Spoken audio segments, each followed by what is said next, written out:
I broke my back. What do you mean by that? My back is broken. What do you mean, calm it down? It's a fight. Referees telling two fighters who want to fight to calm it down? He should calm down. I saw he's like a clown in his show, man. He's not your guy. Because Tyson Fury's back, and all you motherfuckers are under attack.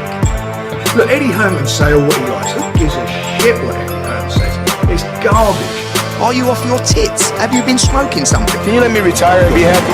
Please, just please. Bombs away from the Bronx Bomber! Wanda!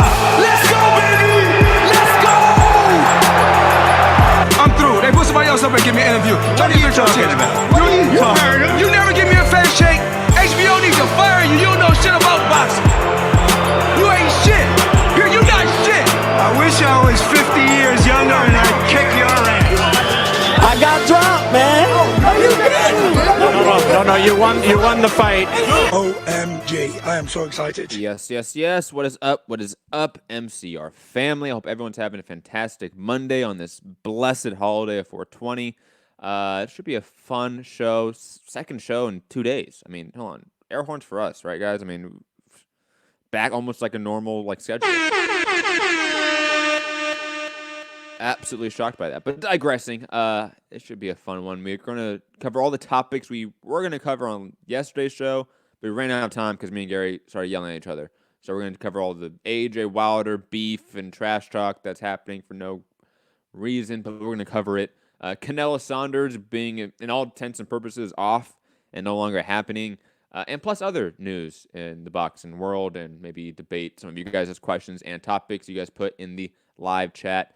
So we can discuss it live with you guys. Digressing, let me get to my full panel. Out in the UK, Mr. Robbie Hearns, second cousin, twice removed of Sir Eddie. Rob, how are you, man? Why did you say that? Oh, sorry, that's because I forgot to, disable the audio processing, because the music. Sorry. That's all right. Yeah, you sounded almost depressed to come to me. I don't know what you sort of said. I was honestly running out of breath.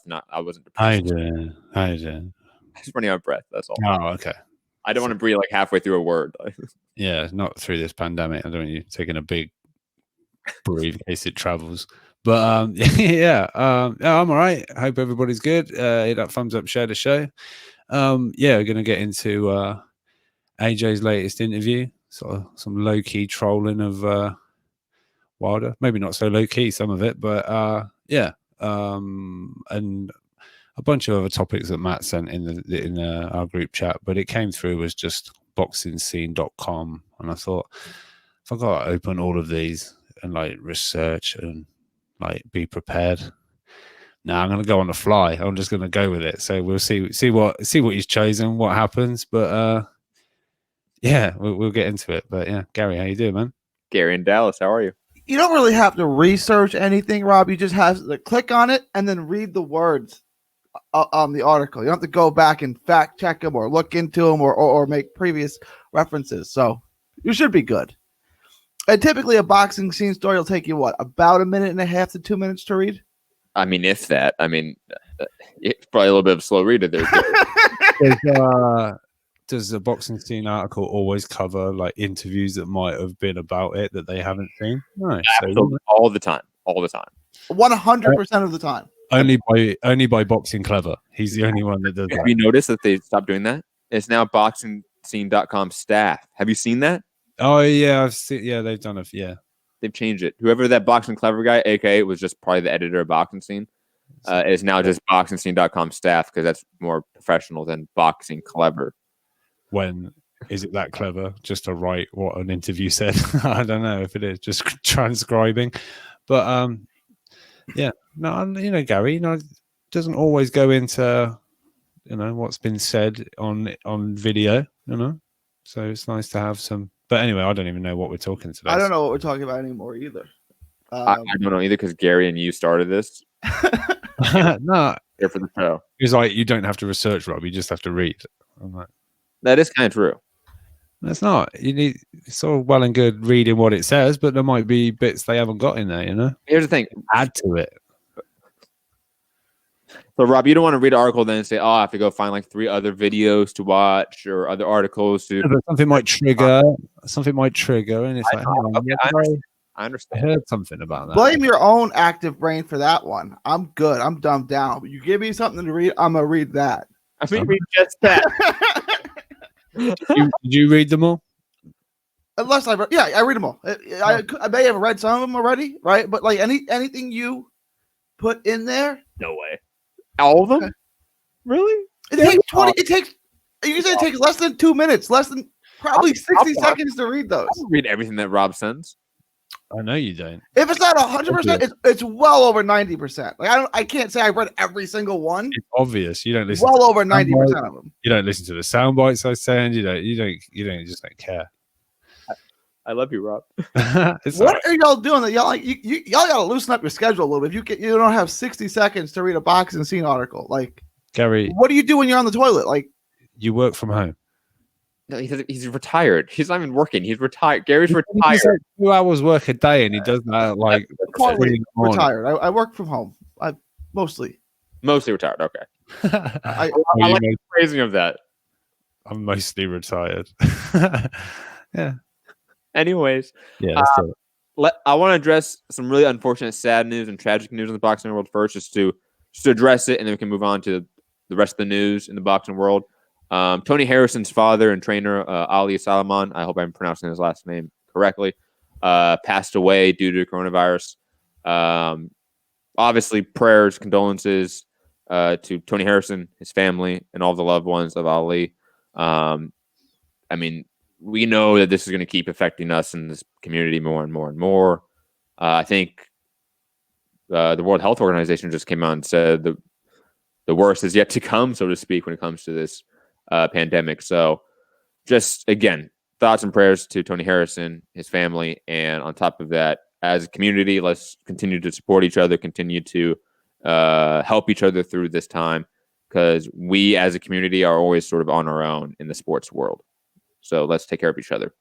Guys, any thoughts or condolences to Tony Harrison? Yeah, it's a shame. Not that it really matters, but he was fairly 59. Yeah, he was right. He was fairly young. Yeah, he was. 59's young. 59's young. I mean,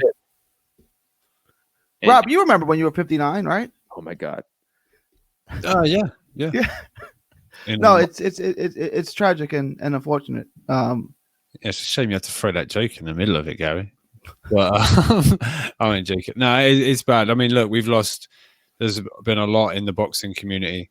It's starting to sort of tally up now. It's obviously it doesn't, in the grand scheme of things, mean anything more or less, because there's people from all walks of life, all ages, all like underlying health conditions. Some that appear not to have had. Our own fucking prime minister caught it, and no one's safe, and just be vigilant and wash your hands and all that good stuff. Don't touch your face as much, as little as possible, and we'll just get through it. But yeah, it sucks. Sort of thoughts are with Tony Harrison and obviously Anthony Yard, and there's just a growing list really. But shame. And Gary, remind me of the Italian boxer. I always forget his name. Who lost his brother? You're muted, by the way, Gary. His brother and his mom, I believe. Angelo Rotelli. Yes, Angelo Rotelli. And did he pass as well? He passed, and then like his mom and his sister all passed before he did. Super tragic. Yeah. Again, as a community, support each other. If you're out there and you have boxing friends, when I mean that, I mean you follow people on Twitter or social media or YouTube, and you guys are friendly with each other. Reach out. I mean, we have our own listener, Rubisky, who said he and his mother were suffering due to coronavirus. And, man, I've been praying for him every fucking day. I've been thinking about him every day. I didn't know that. He said that in the chat, I guess, or whatever? We talked about it, but it's okay, Gary. Oh, okay. But yeah, he said it in one of our community posts. So, even our own MCR community is affected by this, guys. So always support each other, reach out to each other. Community is very important. That's that word and what it means and what it entails. Community. It's very important this time. Moving on, though, because we have to. And there's really no great segue. Anthony Joshua was interviewed by Chris Mannix.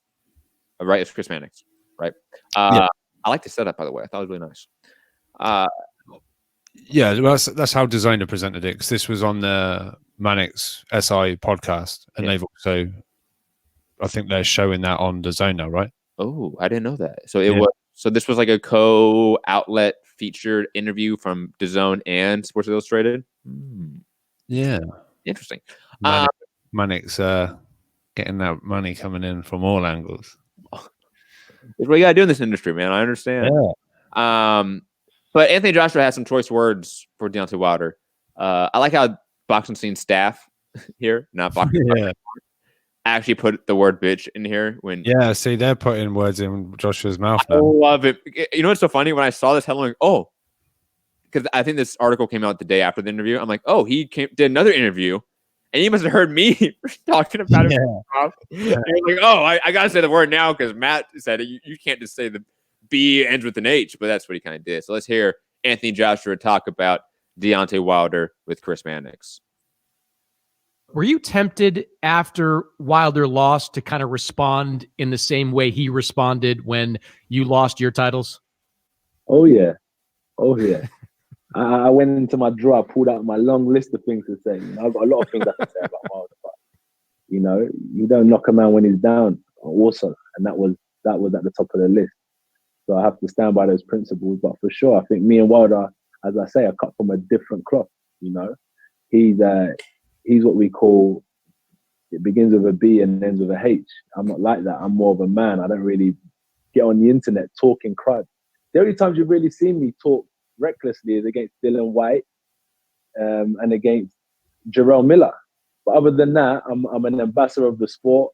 I'm trying to be clean. I'm trying to be represent my sponsorships, represent the zone properly. So I try to stay away from the typical stereotype of a heavyweight boxer. So it's difficult, but that's the first clip from Anthony Joshua where he refused to actually call Deontay Wilder a bitch, which I find really, really hilarious. Sorry, I think it's so funny that he does that. And we have other clips we're going to play, and we're going to play them in a second. But Rob, I want to talk about something we talked about off air. Was the idea that AJ at times has gone, let's say, across the line, right? The whole black superior race with Eddie Chambers. Maybe he let one slip there, right? And maybe that could affect sponsorships. But calling Wilder a bitch, would that affect sponsorships? Can AJ be a little bit more? Our UK audience may not understand this because their rating system is different. But PG-13. Yeah. He's a little bit PG at times. And when he is PG-13, I like that AJ more. A lot more. Yeah, I tend to agree. Sometimes you think he's holding it back. He wants to say those things, but he's been I think media trained and try to be like the nation's darling, and there's grandmothers that love him, and all that kind of thing. So it's like, you don't have to curse, you don't have to this, because AJ, you didn't have to say, the old grands would be like, he didn't have to say that, But I'd like to hear a little bit more of it, because he has it thrown at him, and sometimes he sits there and he just sort of, I don't know, sort of taking it and just listening, and comes back with something, and he goes all philosophical sometimes, just call him a bitch, just tell him to shut the fuck up, and you're gonna fucking knock him out. Just, I don't know, but I think it's in him, and I think so. In the past, it's come out on fight night. It's almost like, right, this is the time I can talk with my hands now, and you're going to get, I'm going to do some damage to you. But yeah, I just wish he'd do it a little bit more in the, in interviews, or because he does it sometimes, like some early Coogan IFL stuff. He would let a little bit more out in there than he would like on a Sky Sports interview, obviously, or like, I don't know, UK mainstream radio stations or stuff like that. But with Coogan, he'd say, he'd be a little bit more how I guess he wanted to be. But it's a bit too clean cut for me sometimes. I do want to hear him, give it out a little bit, because he does get thrown at him. Gary, your thoughts on Anthony Joshua calling out Deontay Wilder, but kind of refusing to actually shit talk. Let's be honest. So ultimately, I dig it, right? Like, I mean, keep it classy. I really do. You're the ambassador for the sport, you and Canelo. And you don't hear Canelo going on rants either, right? I mean, Canelo talks a little trash, but Canelo doesn't curse people out. And I like the way AJ handles himself. I really do. The only question I have, and it's not a criticism of AJ, is that going to make you more appealing in the boxing community? Or is somebody like Mike Tyson, I'm going to break his nose and smash it into his brain, is that more appealing in the boxing community? You know what I'm saying? Like, well, I think what AJ is doing, I just don't know if it helps his brand. I think there's a divide there, Gary. You talk about boxing community. You're right that we like more the Mike Tyson raw vibe. We do, obviously. We're boxing fans. Like, we're fucking delinquents and shit. Just a little less. That's what I'm saying. It's not the country club crowd. It's not the polo yachting club, but right? He's clearly not selling himself to that crowd. He is selling himself to the mainstream. Yeah. And quickly, Matthew Souza saying in the chat, Matt, just say it how it is. He's fake, manufactured. I think he is manufactured to a degree. He definitely has PR handlers around him, making sure he answers questions a certain way. That if these questions come at you, this is how you respond. Of course, he's media trained. He's a multi 8-9 figure fighter athlete. Of course, he's media trained. And plus, he has major sponsorships with mainstream products and companies. I think that has always been a goal of his. I don't know if that's a knock on him, though. I know people have that as a knock on him. I don't think it's a knock on him per se. Me personally, being completely selfish, I want him to be a little more, more PG-13. Say bitch. Say asshole. Say prick. See, the thing is, like, if you don't want to go out there and call Wilder a bitch, then don't call him it at all. Like, saying a B and an H, you've already called them that, right? Like, really. But I get what you mean. Yeah. You know what I'm saying? If he's what we call a bitch, then that's what you're calling him. Again, I like AJ's tactfulness. I really do. You guys don't hear me cursing on the radio show, right? Unless I'm like quoting someone else like that. But I like the way he handles himself. But again, it'll cross over more with like the housewife, like the grandmothers, and you let your kids watch it. But what a lovely young man. What a lovely young man. Right, it was like what I said about Omar Juarez the other day, or Tim Tebow. It's the kind of guy you want your daughter to date. You know what I'm saying? Anthony Joshua's more the Tim Tebow of boxing.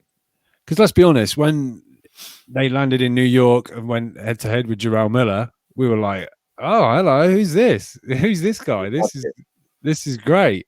And for those that watched the Dylan White fight when that happened back in 2014 or whenever that happened, we're like, we remember this. We remember this, AJ. We like this, AJ. Yeah. Because like to even get someone, Jarrell Miller got up and walked out, didn't he? Joshua was just sat there facing the media. Jarrell Miller got up and left. No, not saying he won the battle of wits and Miller left. He obviously had an appointment somewhere or had something to pick up and inject in his head. He had to go pay his landlord, man. Come on. You get the rent ready. There are guys in other sports, and Kevin Durant and Cam Newton come to mind, where they kept themselves intentionally clean cut, no tattoos, they dress nice everywhere they go. They're good looking guys. This is calculated. Like, I'm keeping my image as clean as possible because I want a life in media when this is all over with, right? So, I mean, is it calculated or manufactured? I guess so, but why? It's not even just that, too. Like, this goes back as far as like Joe Louis when they had rules on how to behave as a fighter because of how Jack Johnson fought and how he portrayed himself to the masses. And they had rules for Joe Louis, so he could endear himself to more of a mainstream audience. Yeah. It's new. I don't think it's also a knock either. Like, I know people take that as a knock for AJ. Also, I think somebody else, who was it? Big Nick is saying, Matt, being brash and talking trash doesn't win you fights. I don't think we're talking about AJ winning fights here. We're just talking about personality and charisma and what we like from fighters. That's all. No, we largely agree that he can't be any of the top heavyweights when they're in shape. But we're talking about he's already a unified heavyweight champ of the world. His place in history is already cemented. Right? The way Gary throws out hot takes is hilarious. I hope people understand Gary throws out hot takes like it's just nothing. Like he throws out and he just keeps going, man. Like it wasn't a big deal. AJ beats a lot of the top heavyweights. It depends what you mean by top heavyweight. Top 5? No. top 10, sure, yeah. He defined the top 5 really fast. So just who's your top 5? Yeah, Fury, Wilder, Ruiz. Well, I guess AJ's in the top 5, and then Usyk. Yeah. But so the other 4 guys. Take AJ out. Name just 5 guys other than AJ. After that, it's. I guess it would be Dillian White who he'd beat, but I was You got Ortiz at 6, then, right? I would probably 6 or 7, something like that. Yeah, probably. Am I forgetting anyone? AJ can absolutely beat Andy Ruiz because he's done it already. He can absolutely beat Usyk. Chaz Witherspoon laid hands on him. He can beat Usyk, but not because of that. 100%. Only because of that, though. No, if Chaz hadn't shown up, what Usyk really is. Exactly. And the Chaz, good old Chaz exposed. Old Droopy. I'll give you that Wilder could beat AJ and Fury could beat AJ. Absolutely. Those 3, I think, could collect wins against each other on any given night. Gary's like saying he definitely can't beat Wilder and definitely can't beat Fury, right? I think he definitely can't beat Fury. The other guys, obviously, he's beat Ruiz, and he could outbox Wilder. I would just pick, if Ruiz had a trilogy match, I'd pick Ruiz. If Wilder fought him, I'd pick Wilder. AJ could win those fights. I just wouldn't pick him. He can't beat Fury, though. You'd pick Andy Ruiz in a trilogy fight? Yeah. Wow. Assuming he comes in shape, that's a big if, right? Yeah. That's fine. If he shows up 300 pounds again, like last time, no, I'll change my mind on the scale. But allowed, yes, of course. Let's play these other clips from this interview because there's some other good stuff I think that Rob wants us to play because I didn't listen to these sound bites. Like you're an idiot. You're an idiot. I told you, Gary. What is the point? I didn't want to. I meant that because we just mentioned it earlier on the show. But yeah, I haven't listened to them. I forget what this one is, and this one's about the Fury fight and Wilder not being able to win it. I want to say, right, Rob? I did label it. I did. Yeah, but when I put the video into the soundboard, it's. So how do I know which one you've loaded into your soundboard? In order. So like. You are. I'll just play. Don't worry about it. You have fought Deontay Wilder like that if that DAZN deal had come together last year. Would that have been a tactic you would have employed? It's easy for me to be like, yeah, that's it. I would have fought him exactly like that. You know, I'm gonna be real. Of course, that's the way to take it. So when you look in a warrior's tool bag, okay, and I look in Deontay Wilder's tool bag of weapons, he has a right hand. So I say, how do we take that away from him? It's hard for a fighter to throw a powerful right hand moving backwards. So we need to put him on his back foot and be dominant in that sense. How do we take away the right hand when he's on his front foot? I need you to practice slipping it, making it shoot over your head, defending it with the lead hand. So these are tactics I would have done. And I thought once I take that main weapon away, there'll be a problem. I've never really seen him hurt anyone with an uppercut. I've never really seen him hurt anyone with a right hand to the body or with a left hook. So when I looked in the arsenal bag, I think that's the way: pressure and take away his main weapon, which is his right hand, and then you're 75% of the way to victory. I mean, he's largely right. I mean, there's really not much to disagree with on AJ there. I mean, the thing about Wilder is that like we now have 40 plus fights of his that we can look at, or at least let's say 15, 20 of them on TV that we can look at and really analyze. And like he said, the times he's hurt people with either right hand to the body, a left hook, they're not common and they really don't come to mind. Not saying they haven't happened, because in 40 something knockouts, I bet he's knocked out someone with the left hook. I just can't remember it. And that in of itself is indicative of him not really having that in his arsenal. As I've seen him in camp numerous times, I've seen him spar dozens of guys, right? I've seen him try to implement left hooks, especially in I think it was the second Ortiz? No, not the second Ortiz fight. It'd been before that. The first Ortiz fight. Yes, the first Ortiz fight. How to describe it? He uses left hook like on the back foot as a defense to pressure, where he would wind up and block shots and then boom, snap this left hook. But it was so telegraphed and it was so not, in my opinion, drilled in terms of mitt work, in terms of training. It was something that he was trying and sparring. So I think he does have issues with that, or with an uppercut as well. I've never seen him really land a nasty uppercut. You know, people are maybe going to mention the left hook for the second knockdown with Fury, but he was already going down for that left hook. He knocked him. The first knockdown in the first fight was a left, I think, but that was like Fury ducking down and caught. That was a balance. He knocked him down, but that was balance. Again, it's not common, and it's not a utilized punch in his arsenal. No, the fact that we have to struggle for memories of it is indicative of that not being in his arsenal. So I think AJ is largely right in terms of the technical analysis of Wilder. That's not new and not shocking information. I think he's. Is it shots at Wilder there? Do you think is it sort of him trying to come across as, I don't know, sending? To me, that's not AJ sending shots. That's AJ in his just breaking it down with Mannix. That's the sound of it, the tone of it, how it's coming across. Yeah, that sounds like somebody just breaking down a fighter, another fighter breaking down another fighter. Like, clinical perspective. That's just across the interview, it was almost like, oh, like there's maybe that tagged with, oh, I think Wilder's a bit a lot. Yeah. Context is a little more talking shit, but just isolating that his deconstruction of Wilder's arsenal, I don't think that's pretty clinical analysis. There's no shade thrown there. I think even Wilder would admit it as well. Privately, yeah. I don't think it's shots fired at all, but I can see like why Wilder would use it that way. It was like when I don't know if Mark Cuban wanted to buy the Bills, right? And the reporter said, well, Donald Trump wants to buy the Bills too.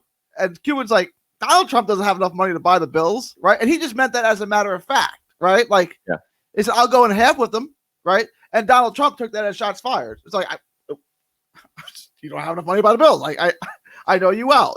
Like, I don't think it was meant in any type of way, but if Wilder wants to use it that way, obviously he can. Yeah, and I think he probably will use it like in an interview and probably start talking about like AJ's flaws, because AJ has flaws as well. Every heavyweight has flaws, especially heavyweight. But again, it's just talking back and forth, largely speaking. And his analysis, again, it's not like super enlightening. Like, it's stuff that we know. It's not, but like when you hear like Emmanuel Stu said it about Tommy Hearns, that Tommy Hearns didn't throw a left hook. And it's like, how is that possible? He's a knockout artist. Knockout artists throw left hooks, right? It's kind of like saying like Mike Piazza and Albert Pujols aren't pull hitters. Well, they're power hitters. Power hitters are pull hitters. Not these guys. It's just it kind of defies common sense that like a great knockout artist doesn't throw a left hook. It's like it's weird, but it's true. You go back and you watch Hearns and it's no left hooks. 29 minutes into the show, first baseball reference. I did that just. He brought the baseball in. Yes. Yeah, he brought football in first, and that threw me off. Yes. That threw me off big time. I was like, Bills? And then I was like, oh, yeah, the whole Cuban Trump story. I remember that for a second. But no, I think you're right about, like, there are certain guys that they're known as something, but that something is not complete.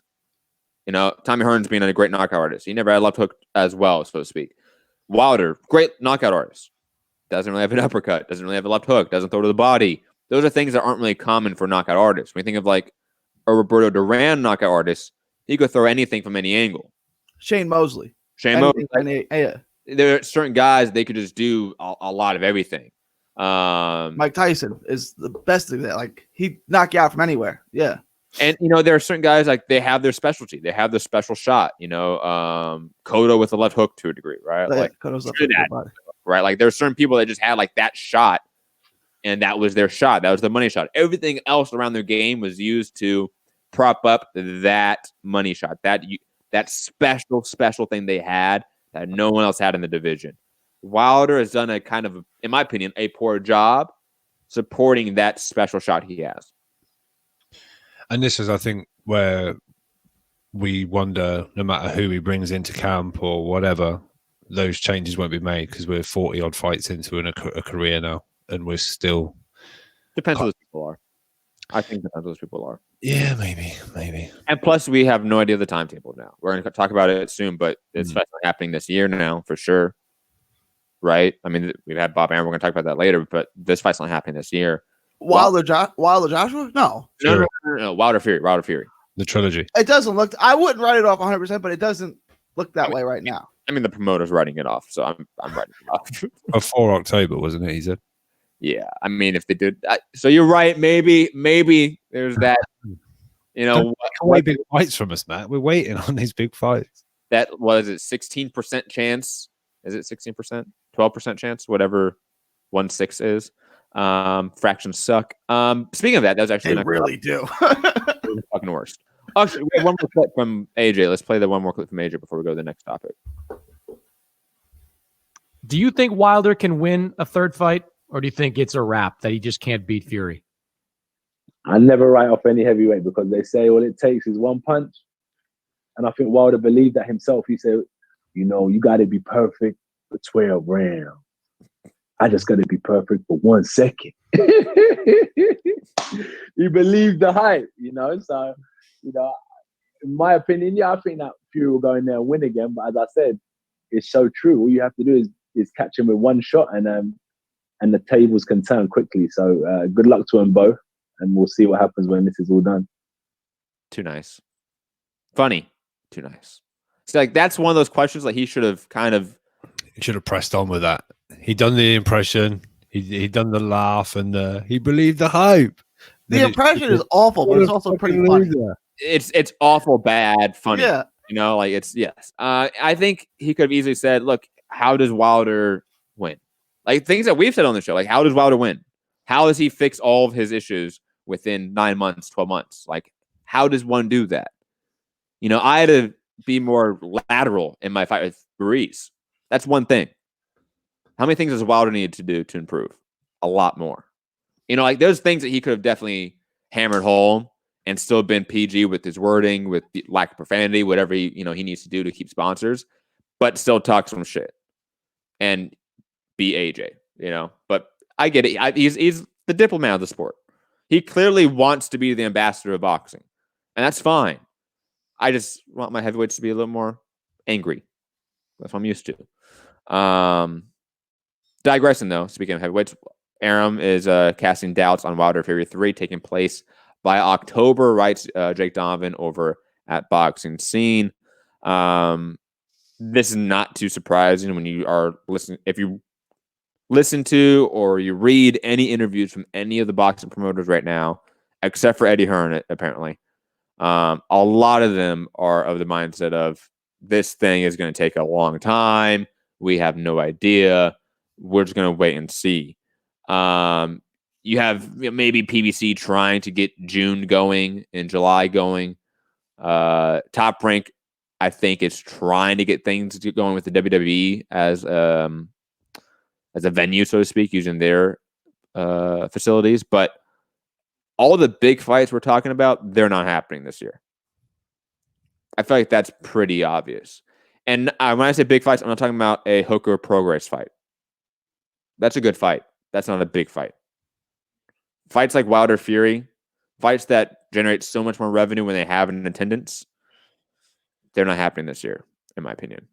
And I think a lot of the promoters are sort of echoing that. Again, check out the Dan Rayfield piece about mid-tier promoters and how they're taking it. Lou DiBella, Joe DeGuardia, Michelle Rosado, a lot of people were interviewed on it, and they all basically echoed what I'm saying. Guys, thoughts on Wilder Fury 3, or I should say Fury Wilder 3, not happening by October at the earliest. Gary? It's going to be wait and see. I mean, okay, we're not going to do it by October. I mean, like I said, we're just going to cancel, reschedule everything just to cancel it later, which is kind of what we're doing. I mean, right now there's no news. Like if they said there's going to be a fight in October, well, I mean, let's wait and see. They say there's going to be no fights. Let's wait and see. I mean, I don't until this is hashed out and people stop watching death rates like they're the ticker on CNBC. Like, I mean, there's no point in. I mean, you got to have something to talk about and write about. I get that, but like this is all kind of non-news until this is kind of hashed out. It's like, what am I going to do with all my money after I win the lottery? Well, why don't you win the lottery first and then decide what you're going to do with your money? I mean, right now, this is just all like. So what before Rob jumps in, let me also add the context of, the UFC is trying to have an event on May 9th or May 19th. I forget if it was May 9th or May 19th. One of those dates in Florida. And because Florida, the governor there has opened up non-essential business. If you look at any of the video of the beaches, because he opened up the beaches in Florida as well, it's fucking insane. I mean, do we see some promoters try to put on some non-attendance empty events in Florida in the next month or two because it opens up? Do we see an Eddie Hearn try to put one on? Do we see PBC? Do we see Top Rank try to put on something to pay some guys that they need to pay that they don't want to lose? They want to make sure they are taken care of, that they can't really take care of on the side, or I want to. Besides the point, you're gonna have to get the fighter to agree with that, and like depending on like Bernard Hopkins versus Trinidad was the first fight in New York City, the first sporting event in New York City after September 11th, right? And Hopkins like, I'll do it, but I don't want to do it. Like, are you scared to go there? Like, I'm just as scared. I don't want to do it, but like, I guess I'll do it. If the fighters don't want to do it, like if the fighter's like, I don't feel safe doing this, you're not gonna have an event. You know what I'm saying? Some of them are going to be in a position where they have to do it financially, but like those aren't the fighters that you're going to put. You know, if Canelo doesn't feel safe doing it, Canelo's not going to do it. If you know Errol Spence, Terrence Crawford, if those type names don't feel comfortable doing it, it ain't going to happen. I think as long as they've got the okay regarding doctors and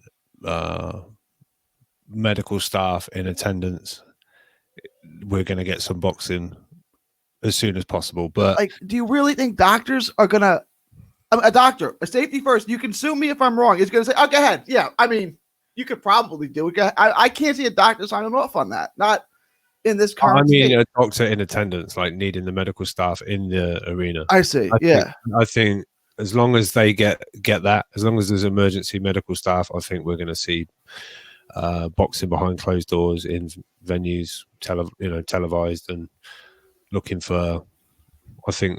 I don't know whether they'll be able to attract new like kind of sponsors. So it's going to run on TV, and I just think it's going to. And like you said, Gary, some are going to have to make this decision and just fight whether they feel safe or not because they've got bills to pay, rent to make, and mortgages to cover and stuff like that. The Canelos, I mean, they're going to sit it out. Yeah, they'll sit it out. I mean, they can. That's what I'm saying. Like the big games, can't afford to sit it out. They don't have to. I also think there might be pressure from certain networks as far as like, let's get a really big fight. People can't go, but people will pay. Well, maybe that $75 pay-per-view will come down and it'll be, I don't know, $50 maybe, or just try and get as much. I know it's probably unlikely because this is boxing, but just trying to grab extra people buying a pay-per-view. And but I guess that's where Canelo falls flat because he's on a subscription service, whether they can scoop so many subscribers that it's worth doing without a gate. But I don't know. It's the bigger ones, like you say, they can afford to sit it out and ride it out. So as far as big fights, I don't know. We'll maybe have to reconsider what we call a big fight in 2020, and maybe look forward to 2021 for being the super fight season. When you said a doctor, I thought you meant like a doctor saying this is safe to do. Which like in the US, if the governors say it, and here if the British Boxing Board of Control they put out a statement this week, and it's kind of along as long as we're not putting any additional stress onto the NHS and we can provide the level of safety that we normally do for our events across the country, I guess it'll be behind closed doors and wait on government like orders regarding how many people were allowed in the arena and X, Y, and Z, as long as everything slots into place. So I guess we'll get boxing behind closed doors to start with. And I think it's coming. I think it's like June, July, maybe. We'll see. But I have the articles up right here. British Boxing Board, Smith, boxing cannot happen until NHS is normal. Right, that happened. That was published Friday, April 17th.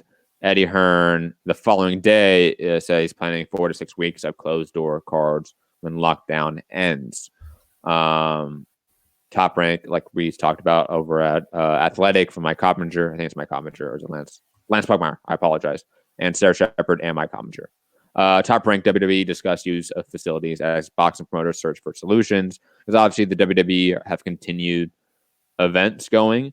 And it's largely because they're not government regulated like boxing MMA is. So that's why they're allowed to continue on, so to speak. And they're pre-recording stuff and doing like separate. Like the commission doesn't overrule. Yeah. That's talking about Gary. In Florida, didn't DeSantis rule WWE a essential? I'm pretty sure he did. Yes, but I'm talking about the commissions. The commission. Yeah. No, I get. Yeah. You can imagine how much that thrilled me, Gary, to hear that. The absurdity of that. WWE. Forbid we don't have any WWE. The world will end. Ron Lewis over at Boxing Scene, one of their UK correspondents, says Ryan that British boxing is preparing for a June return. So yeah, we're DAZN talking about DAZN is pausing boxing until July. So it's gonna be interesting to see like what happens here from the network side, from the regulatory side, from the promoter side, because I think they all have sort of different interests involved. Who goes first? Who gets the first show back on?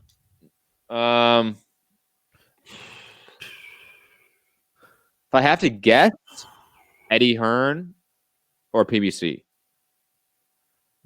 I don't think PBC.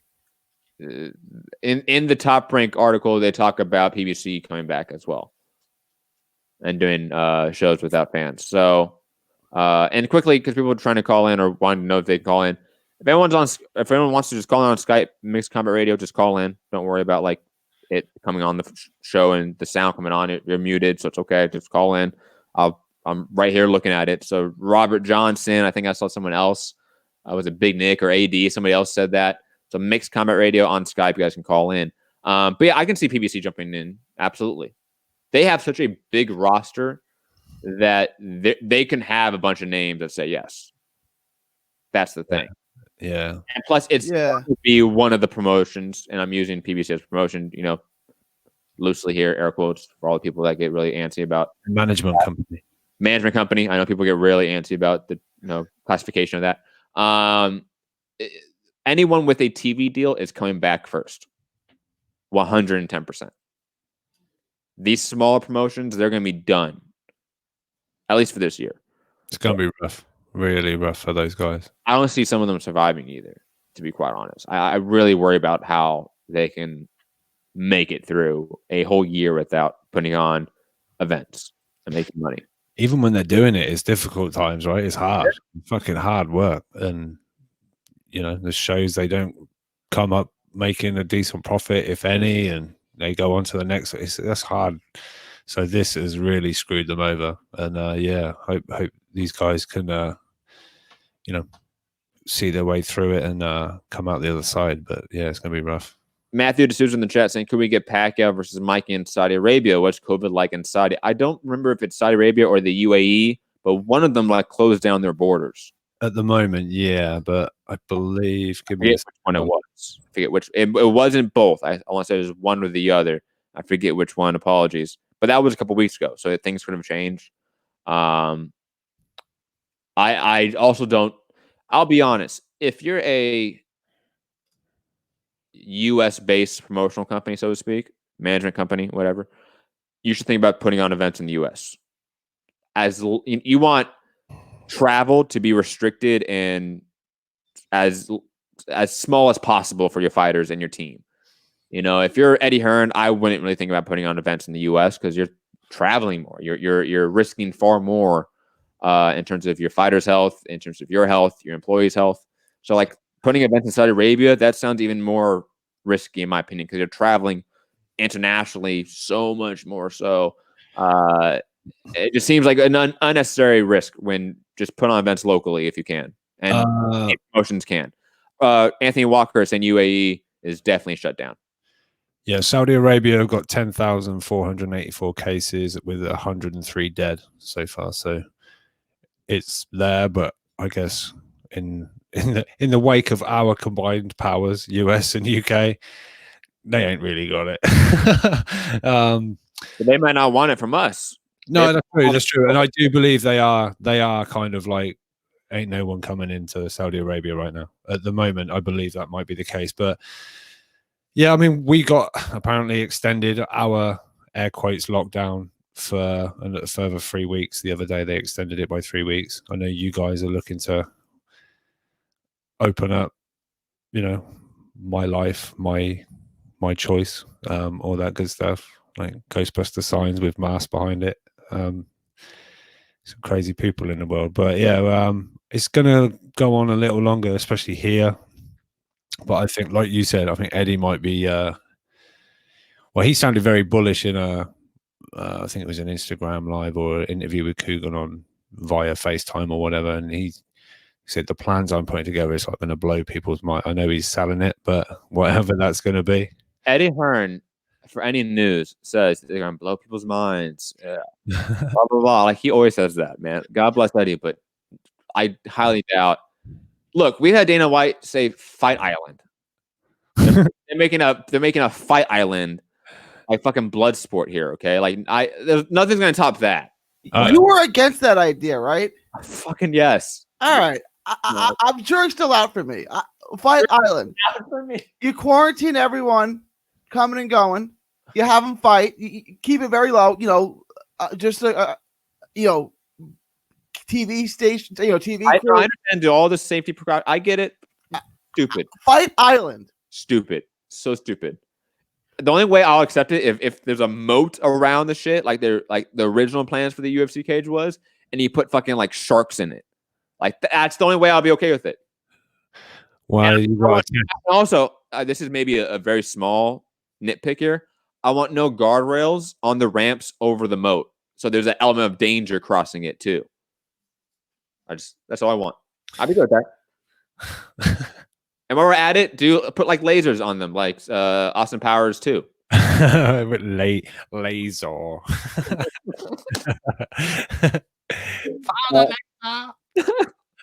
Let's go out to our caller, Robert Johnson, because he called in. I don't want to make him wait any longer. Robert, how are you? Robert? Yeah, hello. Oh, hold on. I think he's muted.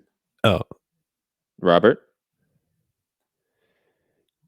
Robert, I think Robert's muted. Robert, I think you muted yourself. I'll give you like 10 more seconds to come in. I can't wait here forever. But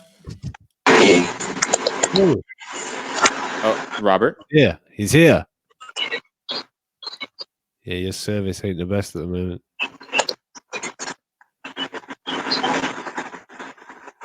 Robert? Sorry, man. Call back. Call back. Yeah, call back. If you're on your computer, try to be on Ethernet, I guess. If you're on your phone, try to be on Wi-Fi. Well, my fucking ears are in pain. Fucking hearing your fucking voice, you twat. That's so mean. Not that we heard your voice. That is not AJ approved. AJ's no, AJ would AJ's PR crew didn't approve that message. But that was a rock star. That's all right. Did you expect that? That was fine.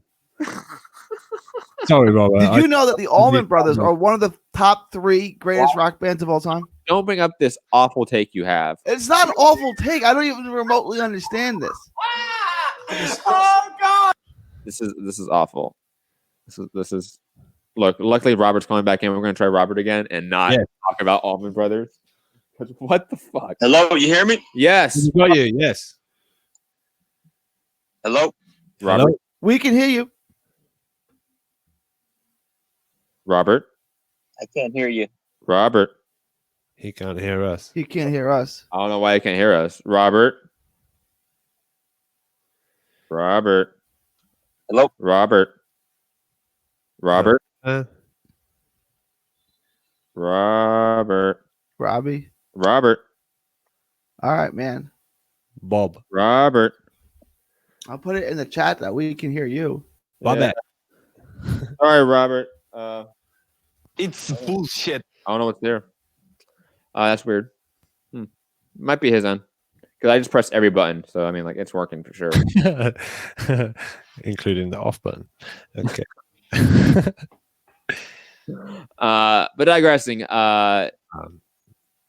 Anyways, Allman Brothers don't want the Hendrix smokes, though, writes Gus Sandoval. Look, Gus, we don't even need it. We can name probably 50 bands that are better than the Allman Brothers. That is so utterly ridiculous.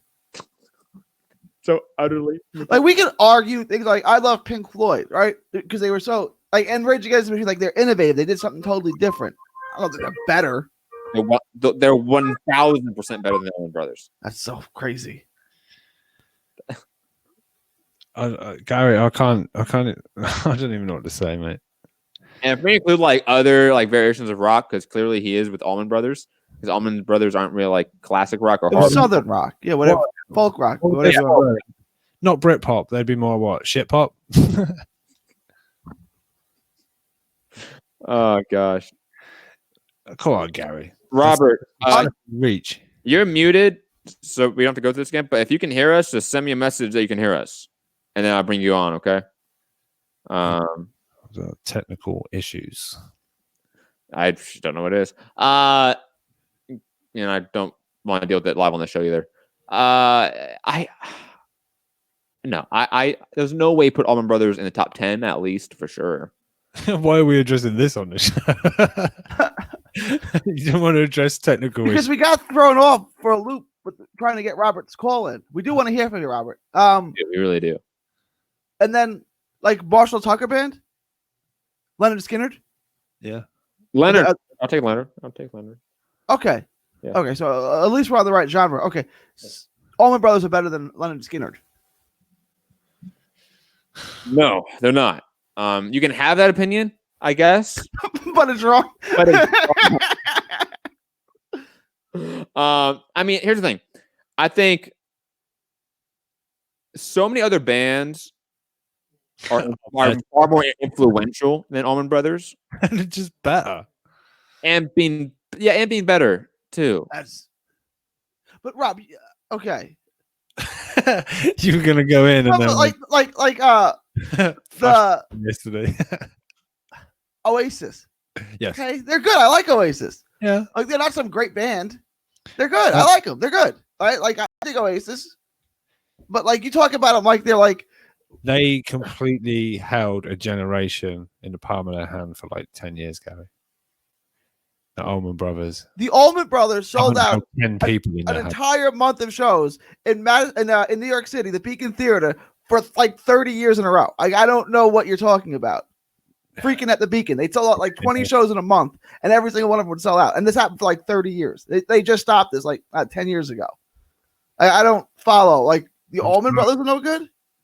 Gus Sandoval, Allman Brothers are not top pound for pound Southern rock even. He's even putting them out in the genre list in regions.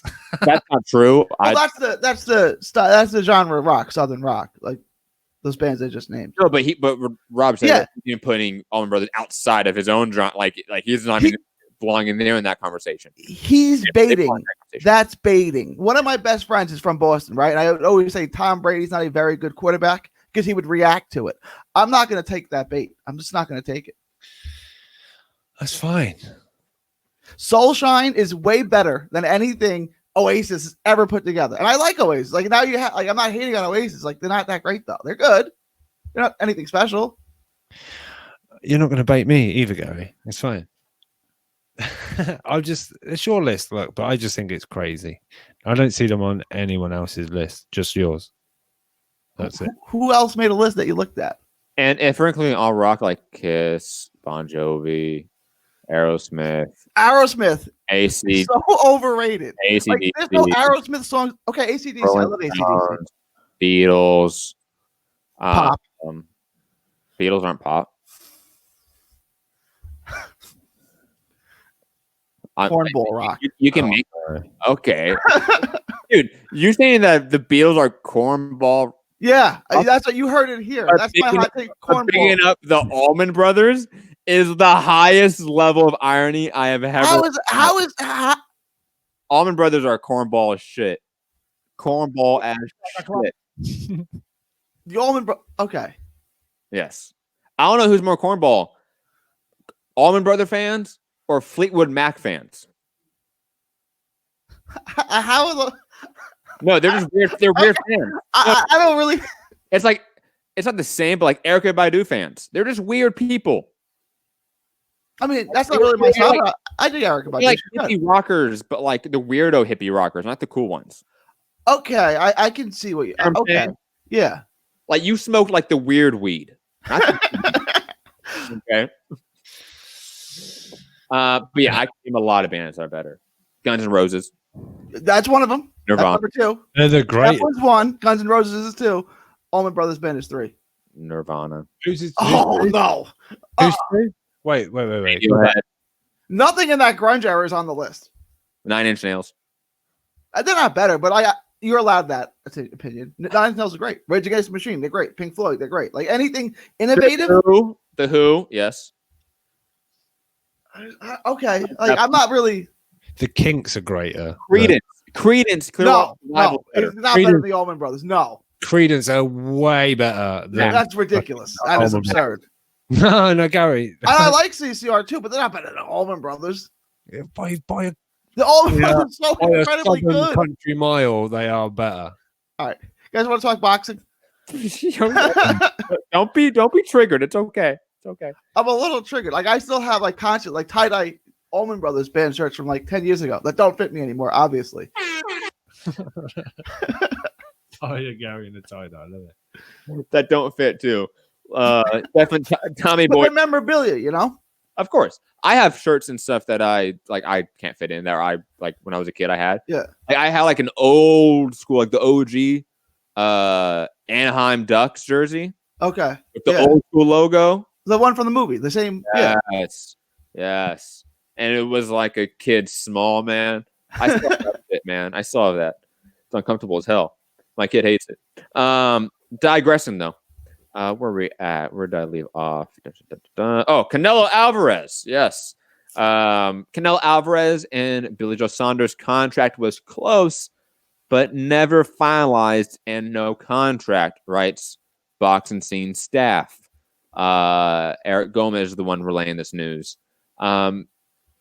This is interesting because now we have a Canelo that his options are completely open. We have the Triple G trilogy fight that was in principle agreed upon in terms of the financial aspects of that deal. We know that the Murata fight in Japan, even referenced in this article, is still something that they want because that's an obvious money fight. They can get a big, same with like going to Saudi Arabia to a degree, right? Like the country is going to pay you to come over there. And Canelo versus Murata is a big money fight in Japan. I'm curious as to where you guys think Canelo's going at now, where he heads now, because Saunders' fight looked like it was all happening and we were heading towards Cinco de Mayo. Then obviously we had a pandemic and everything is gone, but we still have options that we know Canelo has to a degree. So guys, what do you think Canelo chooses whenever we get back up and running in this sport? Whatever makes the most money. I think it'll be the biggest one. Whatever it'll be. I think it might be Triple G. Although I'm hearing talk that like Triple G's maybe like, I want to fight before, and I think that was the plan. I think before all this shit happened, but yeah, I don't know. It's going to be Canelo does what Canelo wants. I think it could even be abroad, somewhere that opens up fully before. That's what Ergoma said. He's like, quote, he wants to fight abroad, and we have discussed with him fighting in Japan, a homecoming in Mexico, and the UK. Yeah, ain't going to be here straight away, I don't think, or this year anyway. I think Japan could be likely. Mm-hmm. Japan, in theory, could be done with the virus before we are, because they were hit with it first, and they've handled it quite well. So it could Which is weird because it's so densely populated, right? Like it's not a big country and there's like tons of people. Hey, if it's an island and you shut down immigration fast enough, that helps a lot, man. It really does. Shout out to the UK not shutting down immigration fast enough. We're getting 15,000 people coming into the UK every single day, not being tested and not being quarantined. Just out you go. It's like apparently those kind of numbers coming in isn't really any kind of going to cause any kind of effect. I guess unless 15,000 of them have got coronavirus.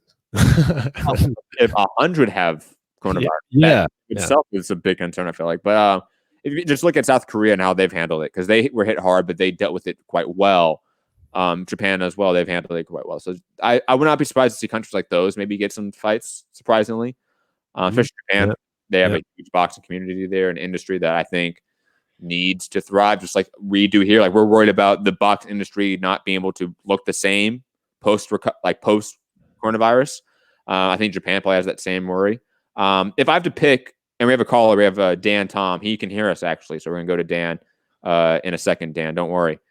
If I have to pick, I might pick Murata in December in Japan. I might go with that, as that being the next Canelo fight we see happen. We should go to Greenland with fights. 11 cases, 11 recovered. Well, Greenland has a population of 11. So. Yeah, that's what I'm saying. I don't 11 recovered. What are you saying? There's no active cases right now because they've all been recovered. Yep. So we should go there and affect the population again. Yeah. Round 2. Yeah. Quickly, Rob, can you check the population of Greenland? I'm gonna say 50,000. Ooh, no. I'm gonna say 150,000. Okay. I mean, there's more reindeer than people. Greenland's massive. Like I know it's not really habitable, but it's such a massive landmass. Like, I used to always go for it in Risk because it was big. It was, and you can like go to Europe from it too. It's like we're like Atlantic. That's a risk. You want to know something? There's a game on iPad that Liam found, and he's like, "Dad, can I get this?" I was like, "Yeah, sure, whatever." Put it in, and it was a game where you had to infect the entire world with a virus. Yeah, I remember that. Greenland was a bitch to get across the Greenland. You made it airborne. You made it carry on rats and shit. That was shit. That was hard to get Greenland. What kind of sick human being comes up with a game like this? Dude, this game. I think he came from China. The entire world. I think he came from China. Yeah. Dude, that game came out when I was in high school. I Yeah. remember we had like study hall. I don't know if like that's a thing in the UK or it's just a period of you just being able to do homework and projects, and it's not really a class. You just free time to do other work. All of us were playing that game for a good week. For a solid week, we were playing that game. Okay, final guesses on Greenland population. I'm gonna go 150,000. I'm gonna stay with my original price. I'm gonna say 56,000. I feel like we're all over. Fuck out of it, Gary. Is that right? 56,751. Dude, Gary's Rain Man. That was a total guess. I thought it was gonna be way off. Yeah. Like, I knew it wasn't gonna be way off, but I thought you were gonna be closer. Who's on first base? Who's on second base? We're gonna. Uh-oh. The toothpicks to the ground. Gary can count them all instantly. But he thinks Allman Brothers are the greatest band. So that makes sense, though. All that clever shit. That makes sense. Shit. Shout out to our caller, Dan. Dan, how are you?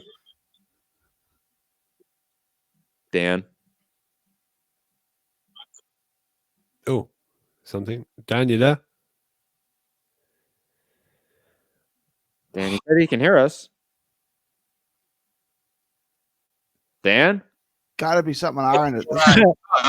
There we go. Dan, how are you? Good, guys. How are I you? just had a quick point to make regarding Billy Joe Saunders and what's his name? The Canelo fight. Okay. Because Billy Joe Saunders got his fight taken away. In what way? That seems ridiculous to me. I mean, Gervonta Davis, what'd he do? He dragged this girl out by the hair and broke. Dan's on hold right now. I don't know why. Well, Dan, first off, the fight wasn't taken away from Billy Joe Saunders due to that video he posted. The fight was just never finalized. And that Lomachenko's the privileged one in this scenario. Does anybody know where Lomachenko comes from? He comes from war-torn Ukraine. Devin Haney is the privileged one. He was born in America. He had a silver spoon in his mouth. He lived in San Francisco. So this idea that Lomachenko's the privileged one, that's just ridiculous. And I liked your guest point yesterday, Foogatti. He said, let's hold everyone to the same standard, regardless of historical context. Oh, this happened this when, and Sergey Kovalev did this 6 years ago. Stuff's changing by the week to week. This stuff is changing, so we got to hold people accountable, regardless of history. Everybody's responsible for their own actions, and this whole no big deal because there's more white executives, and that's ridiculous, man. everybody's responsible for their own actions. No one said that. And No one said I'm not that. going to write him off, and all he needs is suspended. But it was a racist statement. Clear as day, it was a racist statement. Everyone said It that. needs to be condemned. It's not needs to be crucified, but it needs to be condemned, and we'll move on. I'll leave it at that.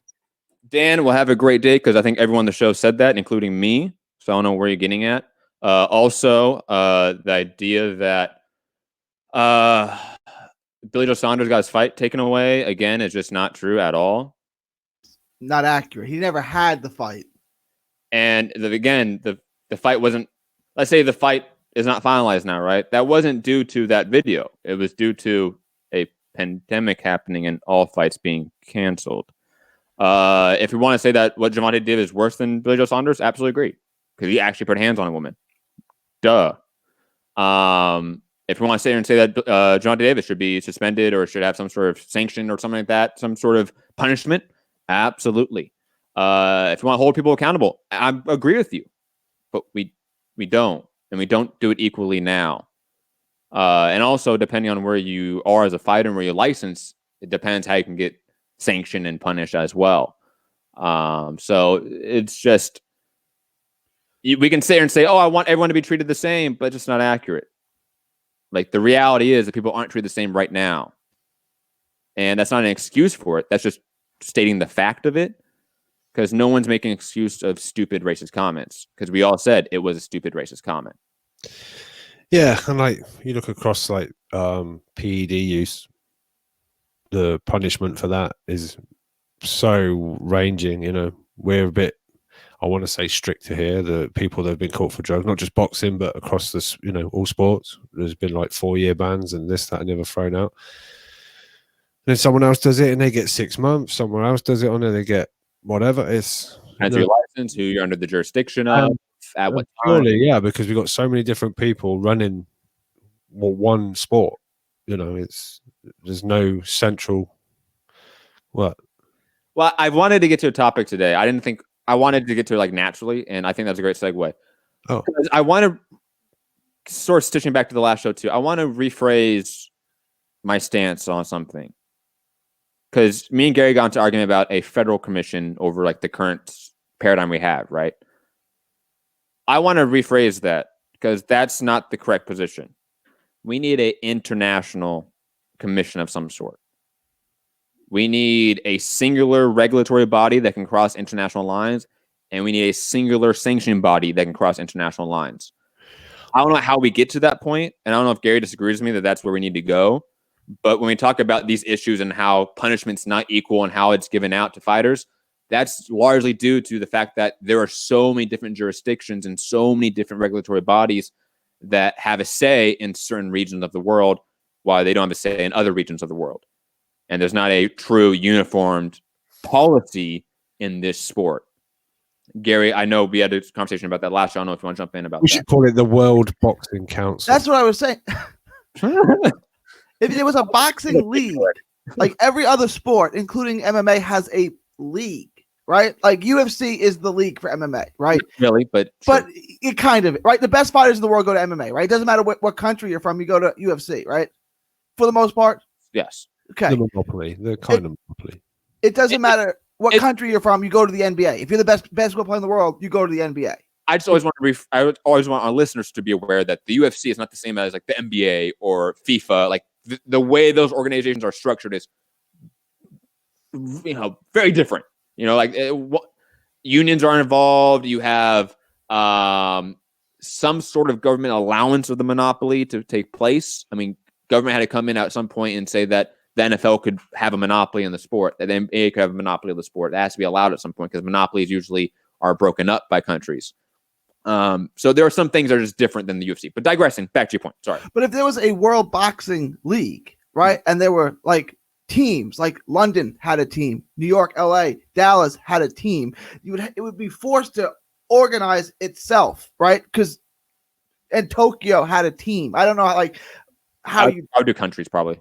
Right. But like, sure. Mm-hmm. If you had a league, that they'd be forced to organize amongst themselves, right? And then obviously, like, the country would still have oversight on certain things, but for the most part, It'd be like the stock market. You want to trade your stock on this market, you're going to play by these rules. You know what I'm saying? You're forced to work within the confines of that league, which is why boxing needs a league, like every other sport has. I just can't believe Alabama are still ducking London. Oh. But there wouldn't be any ducking, right? Because there'd be a commissioner in the league who'd say that London is playing Alabama on May 2nd or pick whatever. Like just like every Wilder, Cinco de Mayo. Beautiful. Let's do it. No, first we have Manchester. Where's Fury from technically? Like what country do we claim? Manchester. Yeah. Manchester. We have Tuscaloosa versus Tuscaloosa. I don't think is a big enough market to have a team, but you know, it isn't. I bet there's no air quotes boxers. I agree with you in principle. I will say this because we do have to get. When you talk about this in more of a realistic sense and like in the real world and how to get to that point, that would probably be harder to do, to structure that way, to make like countries or states or cities teams, because then you have to find owners of those teams. You know what I mean? Like you have an infrastructure already in place with promotions, networks, etc. You just have to rename and reformat those infrastructures. So like promoters now become team owners. That's how I would view it. That's how I would sell it to promoters right now. If I was the sales guy, the pitch guy on this, now I was selling it to sanctioning bodies or promoters, I'm saying you guys are now the owners of a team. Sanctioning bodies, you guys have to consolidate because now you're going to have the lion's share, obviously, of all boxing content in the world because we're consolidating the sport now. And all these promotions now become teams, if we're going to use that terminology, and promotional owners or CEOs or whatever become the owners of those teams. I think that's such an easy way to convert it. And then once that happens, then it's really fucking easy for fighters to unionize or create associations. Just like the NBA did, just like the NFL did. Like the blueprint is automatically there then for them to unionize and to get more rights as fighters and independent contractors. And that would be like the chicken versus the egg argument. Like you would need the sport to be consolidated first and then unionization to come in. And then our sport would look a lot more like every other fucking mainstream sport in the world. Idealism. I love it, right? Yeah. Isn't it fun, Gary? This world that you're living in? This one. Yes. Yeah. This one is fun. It's the same world, Gary.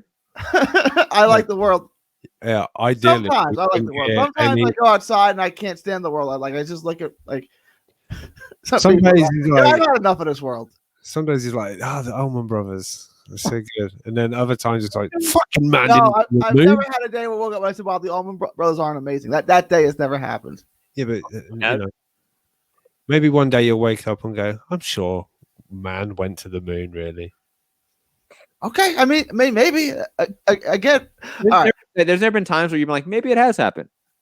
Like you've never been conflicted about that take. I mean, I've always been skeptical, right? Like it's like when you're like 8, 9, whatever. When you find out like Santa Claus isn't real, it's like okay, Santa Claus not real, Easter Bunny not real, the Man on the Moon also not real, right? Like no, that's what's he doing right now? What is he doing right now? There could be children listening to the show, Gary. If you've made up some ridiculous story that some guy comes down your chimney and leaves presents, that's not on me. But see, you can use that for like anything. Like if you made up some story that some dude died on a cross and came back 3 days later, and that somehow like saved you from like hell, man, go for it. But then examine the evidence, right? Like we look at the evidence, and the evidence. I don't want to go through this again. To me, it's not compelling to match that claim. What? Because it's in a book. Because it's in a book. I'm moving away. Let's move away from this. Right. It was a joke. It was a joke. Don't fight me. We're good. Wow, what did I do? No, we're good. We're gonna move on. Munguia. Remember that guy, Jaime Munguia, guys? Remember him? Yeah. Guess who he wants right now? He wants Canelo, man. Oh yeah, I'm done with Corona call-outs. Fuck out of here. Corona call-outs are the best. They're the ever. dumbest things ever. No one means any of them. No one means any of them. That's so true. Speaking of call-outs, Efim Lopez calling out the winner of Ramirez Taylor. Don't beat Loma first, you fucking idiot. Jesus. I love this. This is amazing. And last little mention here, and then we're going to get Abergas. Just a quick show. 2 shows in 2 days. Oh, I thought you were going to say like fucking a Coley called out. No. But I just thought that's really cool to see. PFL, which is an MMA promotion, they have an ESPN deal. They suspended its entire 2020 season. They kind of have a season playoff format with teams and everything like that. Like other sports, that's what they try to do. That's their shtick. But they've given all of their fighters monthly stipends to sort of, get over this hump of the pandemic. So I thought that was really cool to see. Is stipend your version of our furloughed? No. Furlough's the still thing here. Oh, right. What's stipend? What's that mean? A monthly stipend? A monthly check. Monthly check. So PFL is now paying all these fighters a monthly check to just be on the roster right now. Okay. And that I think is awesome because I think all promotions should just do that. Period. If they can, I don't know. Like, I don't know that every promotion company can, but yeah, if you can, like Top Rank could, Matchroom could, and hopefully they are. Imagine all these major promotion companies went to monthly checks for the fighters instead of you getting paid on your fight day. How much better would they be trained year round? How much better would they be overall all the time? Just things to think about, especially like undercard or mid-card guys where they're making, $13,000 a living, just paying the bills. Yeah. Pay that $13,000 over 6 months or 4 months or whatever it is, give them the month. Just thoughts that it would be interesting to see an experimentation of that as a promotional company. But digressing, guys, that's it for the show.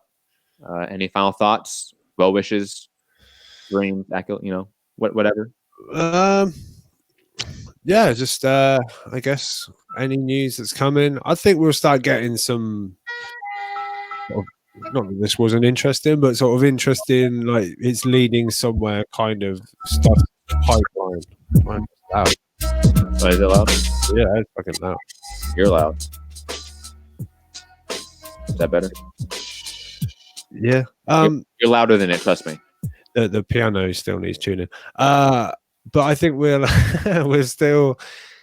start hearing stuff that's like in the pipeline, and that might be some dates getting thrown about, and they're looking at this guy at that place against that guy, and we'll start getting some actual something to maybe get excited about, rather than breaking up interviews and trying to make it sound like, ooh, did you hear that? Ooh, shots fired. But yeah, hit that thumbs up, share the show. Sorry to Robert, if I don't know if it was his end, our end, or whatever, but it was a bit shit happens. But try again now on the next show. Yeah, UK Rob, MCR, Instagram and Twitter. It was his end, obviously. Just want to put that out. Was it because the next guy called in and we had difficulties with him too? But he had just like connection issues. It wasn't that he couldn't hear us. He could hear us perfectly. Okay. Yeah. But anyways, Gary. Yeah, it's good to be back. Matt, are we gonna start doing morning shows? Do you want to start doing that? Yeah, I can probably do like an 11 o'clock show my time. Okay. I mean, I'm down. Just let me know. All forms of social media, 3D Boxing blog. Remember to like and subscribe. Like the show, smash the thumbs up button, subscribe. From Texas to the world, thank you, and God bless.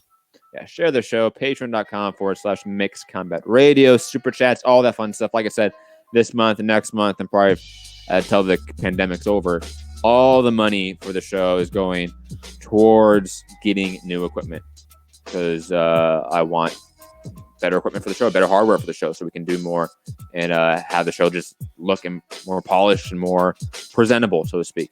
But digressing, guys, have a great day, great evening, great night, wherever you are in the world.